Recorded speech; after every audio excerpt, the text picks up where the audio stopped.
Hello friends, welcome back to Yukti professional classes. इस video में हम इंडियन कॉन्स्टिट्यूशन के मेन कैरेक्टरिस्टिक्स को देखेंगे और इस वीडियो की पीडीएफ आपको मेरे Telegram channel Yukti professional classes पर मिल जाएगी। अगर आपने मेरे चैनल को सब्सक्राइब नहीं किया है तो मेरे चैनल को सब्सक्राइब, शेयर एंड लाइक ज़रूर करिए। चलिए अब हम स्टार्ट करते हैं। इंडियन कॉन्स्टिट्यूशन की जो मेन कैरेक्टरिस्टिक्स है उसमें सबसे पहला है सबसे लंबा लिखित संविधान। ये हमारे देश का सबसे लंबा लिखित संविधान है। भारत का संविधान विश्व का सबसे लंबा लिखित संविधान है। ये विश्व का ही है। इसमें राजनीतिक प्रणाली, अधिकारों, कर्तव्यों और विभिन्न सरकारी शाखाओं के संचालन की विस्तृत संरचना शामिल है। देखिए, जब मूल रूप से संविधान बना था तो इसमें टोटल कितने 22 पार्ट्स थे, ठीक है। और जो अनुसूचियाँ, जो शेड्यूल्स थे वो 8 थे और इसमें टोटल जो आर्टिकल्स थे वो 395 थे।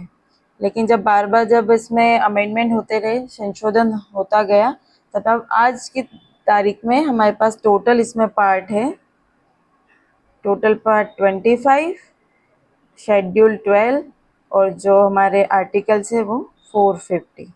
तो इसलिए ये भारत मतलब पूरे विश्व का सबसे बड़ा संविधान इसको बताया गया है, क्योंकि यहाँ पे बहुत सारे इसमें हमारे इसमें पार्ट है, शेड्यूल है और आर्टिकल्स है और ये रिटन है। चलिए नेक्स्ट है, दूसरा पॉइंट है संघीय प्रणाली और एकात्मक विशेषताएं, federal system and unitary features. तो अब सबसे पहले तो ये समझते हैं कि फेडरल सिस्टम क्या है। तो फेडरल सिस्टम में ये है कि जब पर्टिकुलर जो पावर है देश की वो एक ही एजेंसी में है, मतलब हमारे यहाँ सेंट्रल और स्टेट दोनों काम करती है। तो यहाँ पावर हमारे पास सिर्फ सेंट्रल के पास नहीं है, यहाँ सेंट्रल के पास तो है ही सही पावर, लेकिन अलग अलग स्टेट है, उनके पास भी अपने स्टेट के हिसाब से पावर दी गई है। मतलब यहाँ पे डिस्ट्रीब्यूशन है पावर का, दोनों ही सिस्टम काम कर रहे हैं, यहाँ स्टेट भी कर रहा है और सेंट्रल भी काम कर रहा है। तो ये हमारे फेडरल सिस्टम हुआ।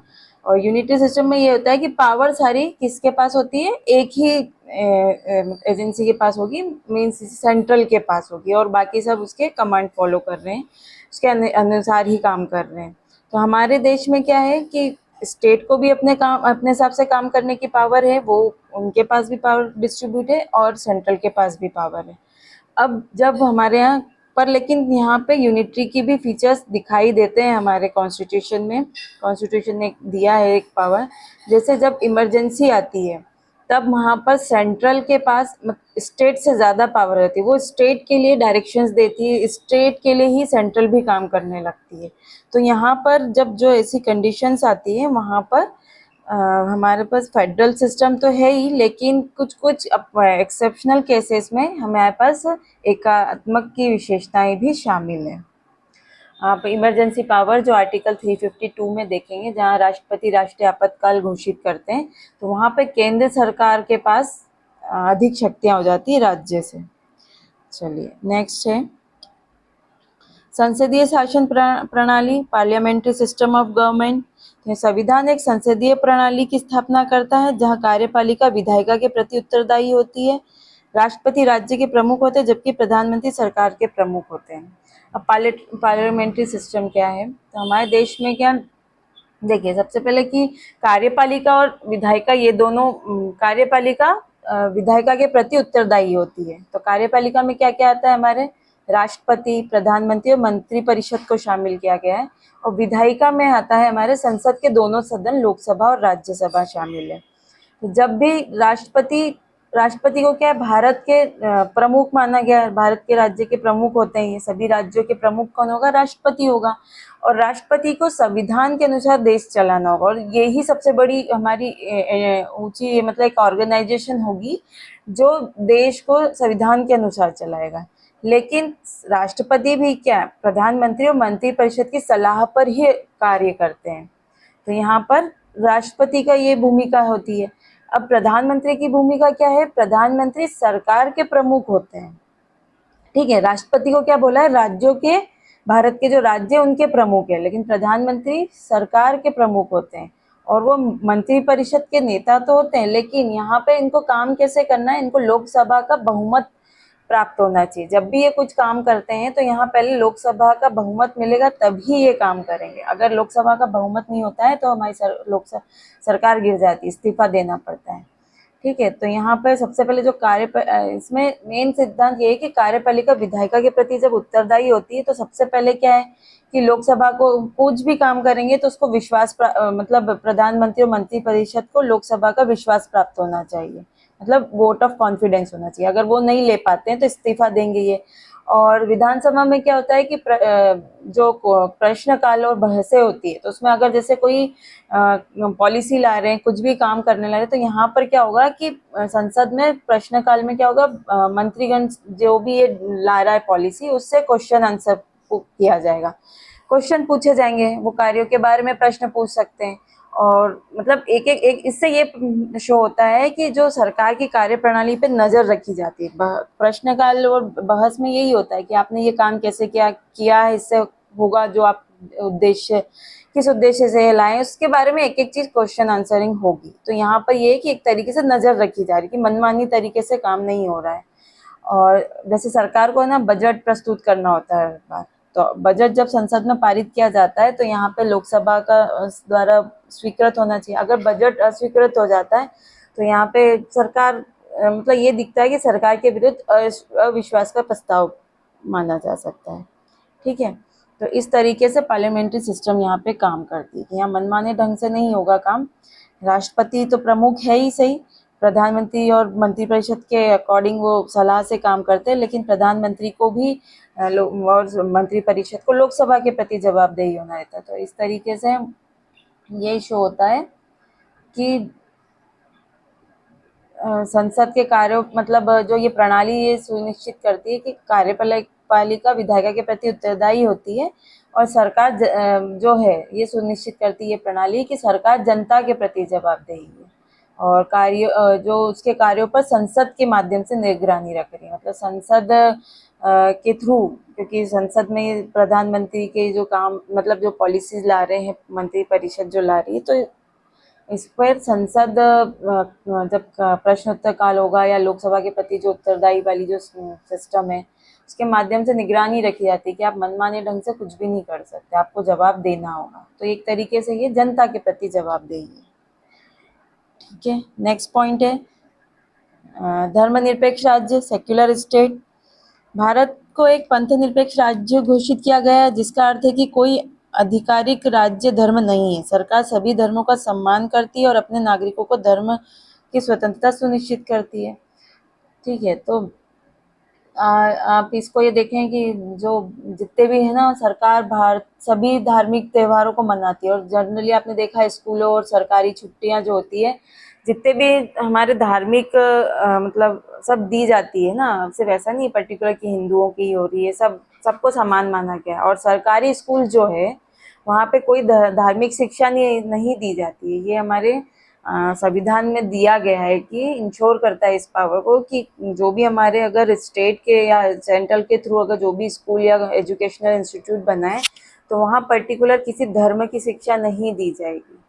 तो ये इंश्योर करता है कि यहाँ हमारे पंथ निरपेक्ष राज्य घोषित किया गया कि कोई एक धर्म नहीं है हमारे देश का, वो सभी धर्मों को सम्मान करती है, सभी को मानती है और सभी नागरिकों को अपने अपने अनुसार अपने धर्म को मानने की स्वतंत्रता दी गई है। आर्टिकल 25 में इस धार्मिक स्वतंत्रता की गारंटी दी गई है। चलिए, है ना। नेक्स्ट पॉइंट है स्वतंत्र न्यायपालिका, इंडिपेंडेंट जुडिशरी। अब देखिए, है ना, कार्यपालिका विधायिका तो काम कर रही है, विधायिका अपने अनुसार लॉ बना देगी, तो अब इस पर निगरानी कौन रखेगा? तो यहाँ हमारे पास एक इंडिपेंडेंट जुडिशरी दी गई है, हमारे कॉन्स्टिट्यूशन में ही इसका प्रोविजन दिया है कि वो ये सुनिश्चित करेगी, क्योंकि एक तरीके से संविधान का रक्षक बताया गया है, इसको गार्जियन बनाया गया है कि एक्ट ऐसा करेगा कि गार्जियन है। विधायिका ने लॉ बना दिए, लेकिन यहाँ पर जुडिशरी उसकी समीक्षा जुडिशियल रिव्यू करेगी कि ये संविधान के अनुसार काम कर रहा है कि नहीं, ये एक्ट संविधान के अनुसार है या नहीं। अगर वो नहीं है तो उसको असंवैधानिक घोषित करेगी। और या पर्टिकुलर उस एक्ट, या तो पूरे एक्ट को कर सकती है अगर पूरा एक्ट उस मौलिक अधिकार हमारे संविधान के अनुसार नहीं है, और अगर कोई उसका पार्ट ऐसा है तो उसके किसी पर्टिकुलर प्रावधान को वो वो असंवैधानिक घोषित कर देगी ना। संविधान के किसी भी प्रावधान का उल्लंघन नहीं होना चाहिए। जब लेजिस्लेचर एक्ट बनाएगी तो उसको संविधान के अनुसार ही बनाना होगा। इसलिए संविधान को सुप्रीम लॉ कहा गया है कि उसके अनुसार ही आपको लॉ बनाने हैं, उसके अनुसार ही हमारी जो भी ये गवर्नमेंट एंटिटीज है, जो अथॉरिटीज है, काम करेगी। उसके बाहर जाके करेगी मतलब वो उनके संविधान का उल्लंघन कर रही है। तो यहाँ पे इसकी रक्षा कौन करता है? हमारी जुडिशरी, इसलिए उसे इंडिपेंडेंट बनाया गया है। और जैसे केशवानंद भारती वर्सेस केरल राज्य में एक ऐतिहासिक मामला है जिसमें संसद द्वारा किसी भी कानून को असंवैधानिक पाए जाने पर रद्द कर दिया है ना। जुडिशियल पावर, जुडिशियल रिव्यू के यहाँ पे कंसेप्ट आया था इस केस में। चलिए नेक्स्ट है मौलिक अधिकार और कर्तव्य, फंडामेंटल राइट्स एंड ड्यूटीज। तो कॉन्स्टिट्यूशन हमको गारंटेड फंडामेंटल राइट्स देता है। संविधान अपने नागरिकों को मौलिक अधिकार की गारंटी देता है, जैसे समानता, स्वतंत्रता, न्याय का अधिकार। ठीक है। और यह मौलिक कर्तव्यों को भी सूचित करता है, सूचीबद्ध करता है, जिन्हें नागरिकों द्वारा निभाया जाना अपेक्षित किया जाता है। जैसे अब आर्टिकल 21 आप देख लीजिए, यहाँ पर जीवन और व्यक्तिगत स्वतंत्रता का अधिकार दिया है। तो ये सुनिश्चित करता है कि आपको मतलब ये है गारंटी कि आप आपके स्वतंत्र है अपना, आपको किस हिसाब से जीवन और व्यक्तिगत स्वतंत्रता का अधिकार दिया है। और जो ये पहले तो मौलिक जो हमारी फंडामेंटल ड्यूटीज थी वो दी नहीं गई थी, बाद में संशोधन के द्वारा 42nd जो संशोधन हुआ था हमारे इसमें, 42nd संशोधन के द्वारा इसमें हमारा पार्ट 4A जोड़ा गया था जो कि मौलिक कर्तव्यों से संबंधित था। और इसमें कुछ सूचियाँ लिस्ट दी गई है। बाद में जब 86 कॉन्स्टिट्यूशनल अमेंडमेंट आया तो इसमें 11th इसमें पॉइंट्स हो गए हैं।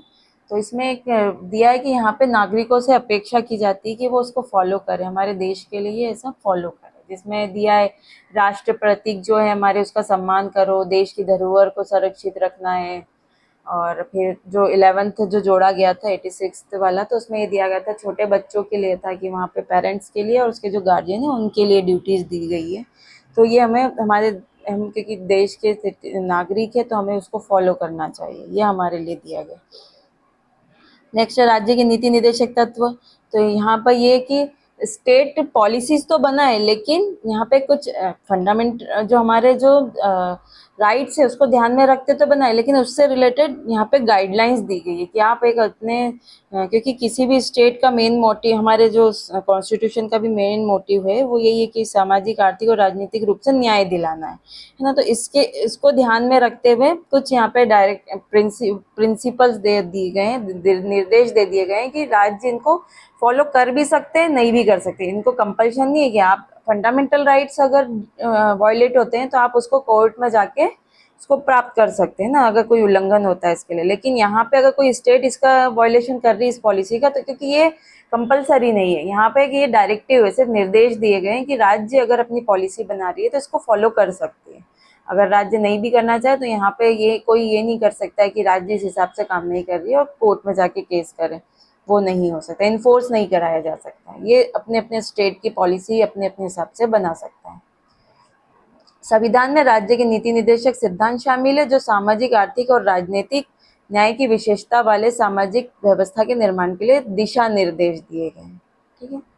अब जैसे ना इसी में आर्टिकल 39 सब क्लॉज बी ऐसा दिया है जिसमें बोला है कि भौतिक संसाधनों का स्वामित्व नियंत्रण समान भलाई के लिए वितरित किया जाना चाहिए, है ना। तो यहाँ पे ये बोल दिया है कि जो भी हमारे संसाधन है ना, उसका जो स्वामित्व है और नियंत्रण है वो सभी में वितरित किया जाना चाहिए। पर्टिकुलर कोई एक ही एरिया, एक ही वर्ग के लोगों के पास नहीं होना चाहिए। तो इसी क्लॉज को ध्यान में रखते हुए भूमि सुधार वाले, बैंकों के राष्ट्रीयकरण जैसे नीतियों का मार्गदर्शन किया गया था, जिससे क्या हो, आर्थिक असमानता को कम किया जा सके। ठीक है। नेक्स्ट है सार्वभौमिक वयस्क मताधिकार, मतलब यूनिवर्सल एडल्ट फ्रेंचाइजीज। तो संविधान सार्वभौमिक वयस्क मताधिकार प्रदान करता है। यह सुनिश्चित करता है कि भारत के सभी वयस्क नागरिकों को जाति, पंथ, धर्म या लिंग की परवाह किए बिना वोट देने का अधिकार है। ठीक है। तो आर्टिकल जो 326 है वहाँ पे ये दिया गया है कि 18 वर्ष के ऊपर के सभी भारतीय नागरिकों को वोट देने का अधिकार है। वोट यहाँ पे मतलब जाति, धर्म या लिंग के अनुसार यहाँ पे कोई भेदभाव नहीं किया जाएगा, कोई भी हो उसे चुनाव में मत देने का अधिकार है, ये हमारे आर्टिकल 326 में प्रोवाइड किया गया है। ठीक है, तो ये हमारे कैरेक्टरिस्टिक्स हैं। नेक्स्ट है, अब इसके कैरेक्टरिस्टिक्स से रिलेटेड कुछ केस लॉज हैं जो हम देख रहे हैं। अभी हमने सिर्फ कैरेक्टरिस्टिक्स को समझा है, अब उससे रिलेटेड जो कोर्ट में केस गाइडलाइंस दी गई, कोर्ट ने जो भी हमें गाइड किया है, प्रिंसिपल्स लेट डाउन किए गए, उसके बारे में हम देख लेते हैं जरा। तो फर्स्ट है Ram Jawaya Kapur versus state of Punjab का केस है। सर्वोच्च न्यायालय ने निर्धारित किया कि हमारे संविधान ने इंग्लैंड की संसदीय सरकार प्रणाली को अपनाया है। कहाँ से अपनाया है? इंग्लैंड की संसदीय सरकार प्रणाली से। मूल सिद्धांत यह है कि राष्ट्रपति कार्यपालिका का संवैधानिक प्रमुख होता है, जबकि वास्तविक कार्यकारी शक्तियां मंत्री परिषद में। ये हमने अभी ऊपर देखा था, जो फेडरल और यूनिटरी जो सिस्टम देखा था, उसमें यही देखा था हमने कि राष्ट्रपति जो है कार्यपालिका, मतलब हमारे देश राज्यों का प्रमुख होता है और संविधान के अनुसार कार्य करेगा, है ना। तो ये कार्यपालिका का प्रमुख माना जाता है, संवैधानिक प्रमुख होता है।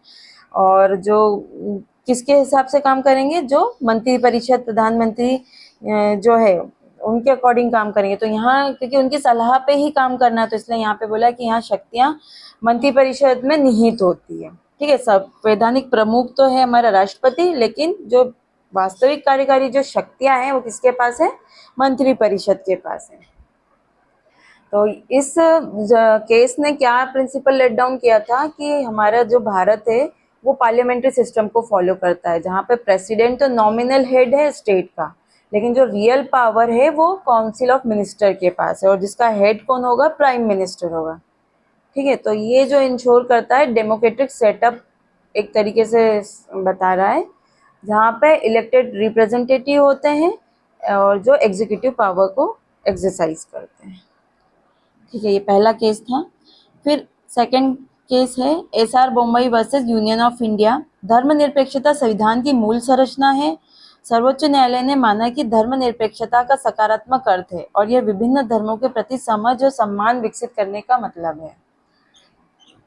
तो यहाँ इस केस में जो बताया है कि सेक्युलरिज्म फंडामेंटल फीचर है हमारे कॉन्स्टिट्यूशन का, इस केस ने ये लेट डाउन किया था मेन जो बताया है, जहाँ पे स्टेट को क्या है कि इक्वल न्यूट्रलिटी और इक्वल ट्रीटमेंट करना होगा हर धर्म के लिए, और promoting harmony and respect among all communities. सभी जो कम्युनिटीज है उन सबका समान रूप से सम्मान करना होगा, सभी धर्म के प्रति सम्मान करना होगा, है ना। और वो पर्टिकुलर किसी एक धर्म का प्रचार नहीं कर सकता है। तो यहाँ पे फंडामेंटल फीचर्स है हमारा धर्मनिरपेक्षता। इस केस ने ये लेट डाउन किया था प्रिंसिपल। अब है थर्ड है Excel Wear versus Union of India. अदालतें राष्ट्रीयकरण और राज्य स्वामित्व को अधिक महत्व देगी, लेकिन समाजवाद के सिद्धांतों को इस हद तक व्याख्या, समाजवाद के सिद्धांत की बात कर रहे हैं, कि इस हद तक व्याख्या और लागू नहीं किया जाना चाहिए कि यदि निजी स्वामित्व के हितों को पूरी तरह से नजरअंदाज कर दें। यह कि निजी स्वामित्व के हितों को नजर, मतलब समाजवाद को ध्यान रखते रखते ये नहीं हो कि निजी व्यक्ति की जो है उसके हितों को आपने इग्नोर कर दिया, उसको नजरअंदाज कर दिया। सर्वोच्च न्यायालय ने कहा कि समाजवाद का मूल उद्देश्य लोगों को सभ्य जीवन स्तर और सामाजिक सुरक्षा प्रदान करना है। ठीक है, समाजवाद का क्या है?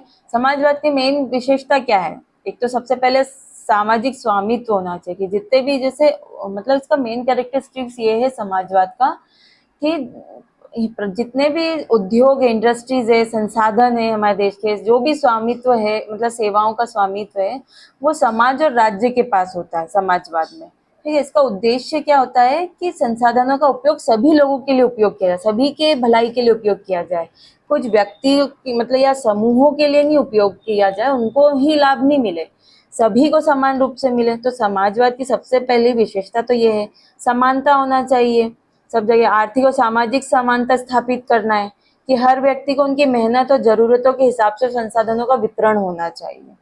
कल्याणकारी राज्य की स्थापना करना है, तो जिसमें स्वास्थ्य, शिक्षा, रोजगार, सामाजिक सुरक्षा, ऐसी वाली जो योजनाएं हैं, ऐसी सामाजिक कल्याण योजनाएं लेकर आना, मतलब राज्य का कर्तव्य है। तो कल्याणकारी राज्य की स्थापना करना समाजवाद के इसमें आता है। निजी संपत्तियों का सीमित अधिकार, कि इसमें ये है कि निजी संपत्तियों को क्या सीमित किया गया है, मतलब समाज के सभी लोगों के भला हो सके इस तरीके से। ये नहीं कि सिर्फ निजी व्यक्ति ही लेते जाए। तो गवर्नमेंट कुछ कुछ स्कीमें लाती है जिसमें ऐसे लोग जो खुद वो नहीं वो कर सकते, तो गवर्नमेंट उनके लिए पॉलिसीज लाती है ताकि समाज में सभी के साथ इक्वल ट्रीटमेंट हो सके।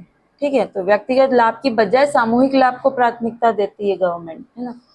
और समाजवाद की अर्थव्यवस्था में क्या होता है कि सरकार जो है ना आर्थिक गतिविधियों को नियंत्रण करती है ना। विकास वगैरह जो भी होगा वो गवर्नमेंट के थ्रू होता है, वो एक प्लानिंग के थ्रू वो सब करती है। इसका उद्देश्य ये होता है कि अर्थव्यवस्था के विकास सभी वर्गों के लिए होना चाहिए। लेकिन इस केस में ये लेट डाउन किया है कि समाजवाद के सिद्धांतों को लागू करते वक्त ये ठीक है कि सब इक्वलिटी होना चाहिए, सबके साथ समान होना चाहिए, कि आप समाजवाद के सिद्धांतों को लागू तो कर रहे हो, तो लेकिन इस हद तक नहीं होना चाहिए कि निजी जो स्वामित्व वाले व्यक्ति है, जो निजी व्यक्ति है, उनके हितों को नजरअंदाज कर दें। मतलब आप समाजवाद मतलब इक्वलिटी ला रहे हो, पर जो अब दूसरे वर्ग है, जो मतलब अमीर वर्ग है या ऐसा वर्ग है कि जिनको ये ज़रूरत नहीं है, गवर्नमेंट की स्कीम के तहत आने की ज़रूरत नहीं है, लेकिन आप उनको इग्नोर करके ऐसी स्कीमें बना रहे कि सिर्फ और सिर्फ समाजवाद को हमको लाना है कैसे भी, तो उनके हितों का नज़रअंदाज कर दिया। तो ऐसा नहीं होना चाहिए। इस Excel Wear versus Union of India में ये लेट डाउन किया गया था। समाजवाद का मुख्य उद्देश्य ऐसा होना चाहिए कि सभी लोगों को समान अवसर और संसाधनों का वितरण तो हो, ताकि हर व्यक्ति अपनी क्षमता के अनुसार विकास कर सके और सामाजिक और आर्थिक न्याय प्राप्त कर सके। मतलब हर व्यक्ति को ध्यान में रखते हुए आपको करना चाहिए। ठीक है, नेक्स्ट केस है L Chandra Kumar versus Union of India. तो सर्वोच्च न्यायालय ने कहा कि न्यायालय के अधिकार क्षेत्र को बाहर करना असंवैधानिक है। न्यायिक समीक्षा संविधान की मूल संरचना है और इसे कभी भी बाहर नहीं किया जा सकता है। मतलब क्योंकि जो फीचर है हमारा इंडिपेंडेंट जुडिशरी, ठीक है, तो अगर न्यायालय को ये अधिकार नहीं दिया कि वो उसकी कॉन्स्टिट्यूशनलिटी चेक करे, है ना, तो अगर उसको बाहर रखा है कि वो अगर लेजिस्लेचर ने जो भी लॉ बनाया या कोई भी अमेंडमेंट लाया और उसको अगर जुडिशरी नहीं रिव्यू कर सकती है ना, तो ये असंवैधानिक हो। क्यों? क्योंकि सब जुडिशरी रिव्यू जो है वो संविधान की मूल संरचना है। ठीक है, मूल उसका फीचर है, फंडामेंटल है, इसे कभी भी बाहर नहीं किया जा सकता है।